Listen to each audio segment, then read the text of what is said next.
What's up guys, it's me again, I'm Lucky Spark, and for today's video guys ay magta-travel po tayo papuntang Nueva Ecija. So sa video na ito ay pupuntahan natin yung farm ni Doc Ato. So inimbitahan po tayo para tignan yung grapes niya, kung ano yung problema, kung bakit hanggang ngayon ay hindi pa nagbubunga. So yan, medyo puyat pa tayo sa video na ito. So sinundo tayo ni Doc Ato sa Quezon City at papunta na po tayo niyan sa kanilang farm doon sa Nueva Ecija. So diyan medyo malayo pa yung biyahe natin, kaya nagatingin-tingin tayo sa labas. So marami palang magagandang destinasyon dito sa Luzon, no? So napadpad tayo sa Luzon for vacation, pero luckily ay naimbitahan po tayo sa mga iba't ibang farm para mag-visit. At ito na nga guys ang resulta sa ating pagbisita sa Doc Ato Farm. What's up guys, it's me again, I'm Lucky Spark, and I'm back again for another YouTube vlog. And for today's video guys, ay nandito po tayo sa Doc Ato Farm na lang sa Nueva Ecija po. So, i-link in na lang namin sa caption kung saan yung specific location. So, pumunta kami sa Nueva Ecija para bisitahin yung Doc Ato Farm kasi may grapes din silang tanim dito. So, need natin i-check kung ano yung problem, kung bakit hindi pa siya nagbubunga, at for pruning kasi yung ubas nila dito. Makikita din natin may mga papaya sila dyan. So malayo po yung binahe natin, galing po tayo sa Mandaluyong guys. At okay, so papakit po yung pupuntahan natin. So naka-slanting yung area nila. So possible parang ganito yung mangyayari din sa Laguna, yung sa Cavite. So espalier yung gagawin namin doon. May tubo sila. Yeah. Ito sir, no? Malaki na pala sila sir, no? Madami ka nang matanim nito sir. Ang check lang naman sir. Okay na yung trantos niya. Namunga na nga yan lang, pero hindi ko pinapaan. Ano pa siya sir? Cordon pa tong nandito sa'yo, wala pa siyang fruiting king. Wala pa. Oo. Bale, ang gagawin so, dito, pa natin ito friend. Pwede siya i-pruning, then applyan siya ng spray para lalabas yung mga king. Fruiting king. So susunod pa ito na magbubunga. Pero bibigyan ko to ng program para yung mga fruiting king magiging pencil size siya. Need siya na maging ganito. Pero yung iba, ito kasi parang ano na siya. Oy, nandiyan ka, umihi ako rito Fruiting, ito mga fruiting king na to. Pero may pwede na mag-pruning ngayon. Oh, pwede siyang mag-pruning, pero may distance kasi yan na dapat hindi siya parang lalampas na. So, sobra na yung cordon niya ng ilang meter, di na maganda yung bunga. So mamaya ituturo natin sa tauhan na may tauhan naman dito sir, no? Hindi ko inano sa kanya yung grapes? Ako mismo. Ikaw yung mismo nag-ano? Dilig lang siya. Okay. Gagawan to natin ng program para may guide. Muna tayo. Hindi naman yung tubo niya sir. Bihira na nga talaga umuulan dito. Kasi pag umuulan doon lang palagi, madaming fungus. Ito, ganda na ako eh. Recover na.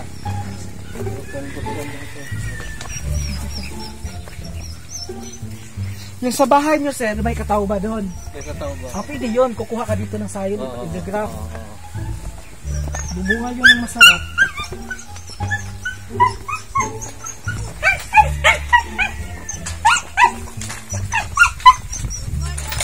May gawa mo dyan?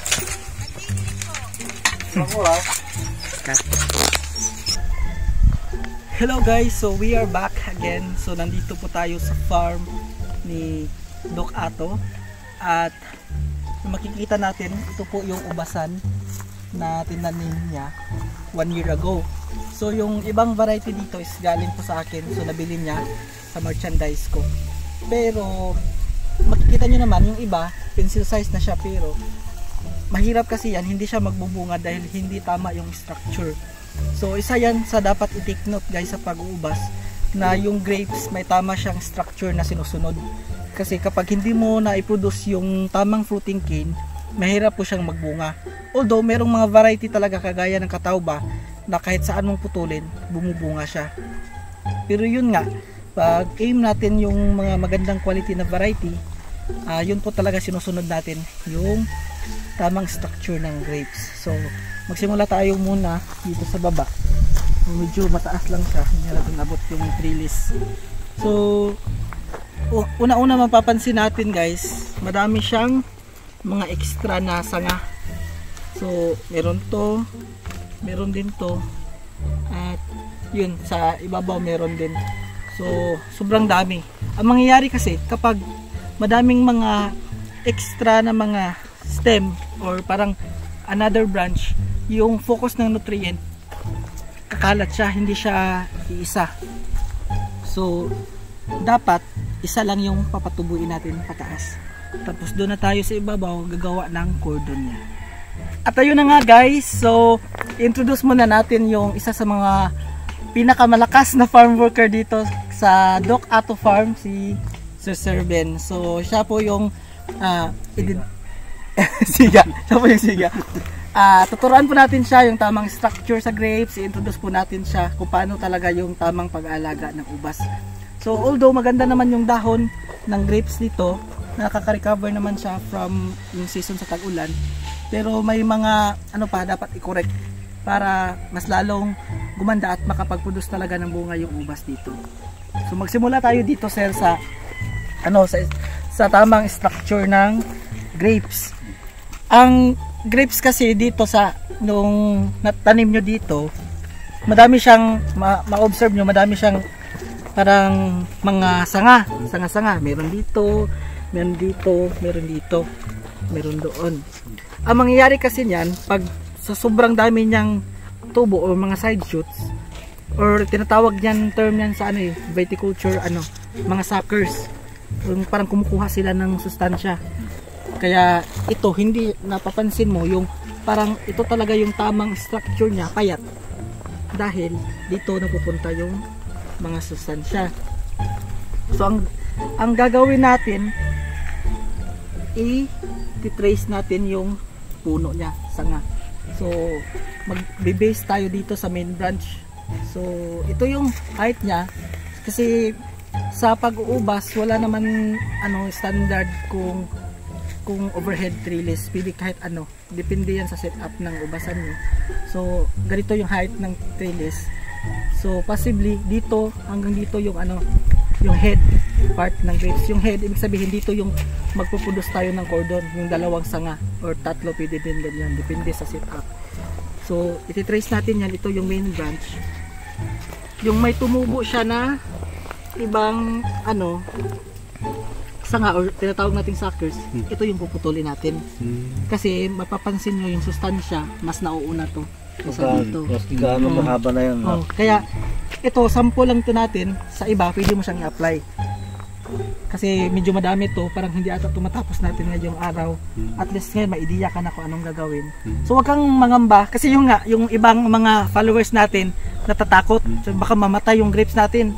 Once yung grapes ganito naka-stable, makikita nyo naman yung may ganito pencil size na. Kahit anong putol, kahit putulin ko yan dito, tutubuin ulit. Unless kung bunutin mo, hindi na yan tutubo.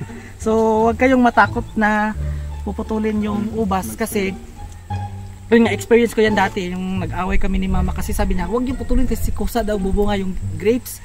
Kaya ako nagbabasa ako ng mga aklat na need talaga na tamang structure. So gagawin natin dito, ito parang tinali pa siya pero dapat hindi siya kasali. Putulin natin yan.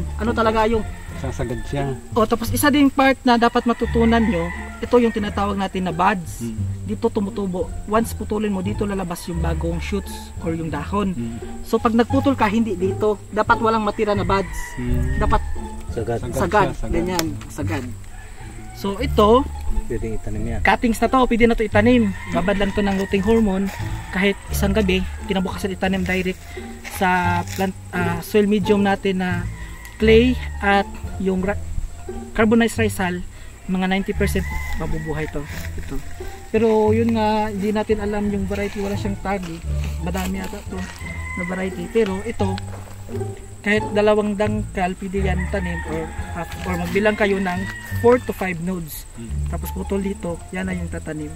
Tapos pag tinutusok natin sila, yung cuttings, dapat nakaangat yung buds. Ito yung buds, nakaangat siya. Huwag pabaliktad kasi less lang yung chance na mabubuhay. Although tutubo siya pero magda-die back din siya soon. So ito sa pula natin, for example ito. Yan. Tapos yan, pwede na ganyan. Tapos follow mo na lang siya. Tapos pagkatapos niyan, if tapos ibenta ko na rin. Oh, pwede ka na rin magbenta, gawa ka ng Facebook page dito, market. Tapos ang mangyayari, linisan to, hugasan, or kapag makunjay talaga siya, ibabad siya ng fungicide. Pagkatapos ibabad siya ng rooting hormone. Then kinabukasan pwede na siya itanim para madami na makakapag-expand kayo sa farm niyo. So isa yan sa mga technique para hindi na kayo bumili. So yung isa puputulin din. Oh, lahat nito tutubo, ito tanggalin din natin. Kasi ito, for example, makita natin. For example ito, kung puputulin ko lang yan dito, tutubo ulit. Tutubo yan kasi mayroon pa siyang mga buds. Ito buds din yan, buds maliliit. Although hindi mo siya visible na makita, tutubo pa rin yan ulit. Kaya need mo siyang isagad dyan. Yan, hindi alisin yan. Ito kasi parang nasa root part naman talaga yung tubo niya. Pwede ito siyang i-retain. Hindi natin siya isali sa pagputol. Pero oo, hahanap tayo ng part na kung saan maganda yung buds. Nag-video pa siya. Okay. I-cut mo na siya.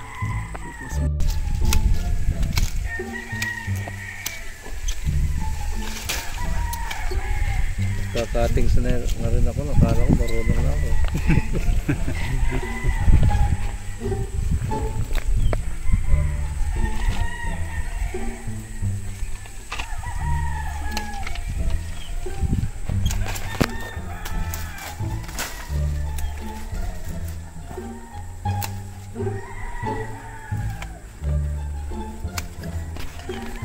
Iuwi ko na lang yung cuttings doon ko na ayusin sa bahay.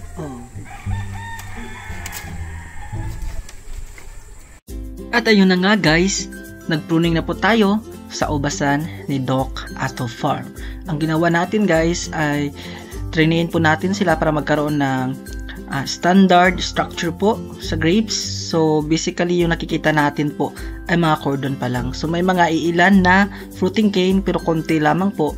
Kaya ginawa talaga natin yung dapat gawin para maglabas ng mga panibagong fruiting cane ang mga ubas dito sa farm ni Doc. Thank you guys for watching this vlog and I hope you will like and subscribe my YouTube channel and see you soon on my next vlog.